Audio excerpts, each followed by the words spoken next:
নিরামিষ দিনে এমনিতে ভাবনা চিন্তা করতে হয় বাড়িতে কি রান্না হবে। তারপরে যদি ছোটরা বায়না করে তাদের জন্য স্পেশাল কিছু রান্না করার, আর তারা বেশিরভাগই আবদার করে বসে সোয়াবিন রান্না করার জন্য। আরও ৩-৪ পদ থাকলেও তাদের জন্য সোয়াবিন রান্না করতেই হবে, সেজন্য আজকে আমি সোয়াবিনও রান্না করে নিলাম। এখানে আমি সয়াবড়ি রান্না করার জন্য প্রথমে আলু ভেজে নিচ্ছি। আলু কিন্তু ভালো করে লাল করে ভেজে নিতে হবে। আলু ভালো করে ভাজা হয়ে গেলে আমি সয়াবড়িও ভেজে নিব।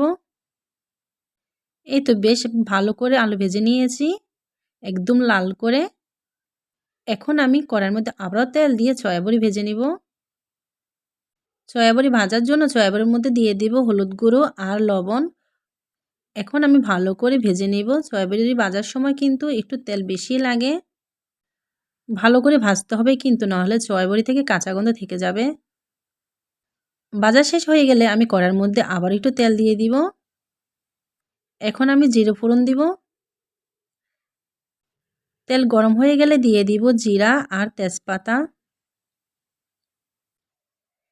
এখানে আমি হলুদ গুঁড়ো, মরিচ গুঁড়ো আর জিরা আদা বাটা মশলা গুলিয়ে নিব।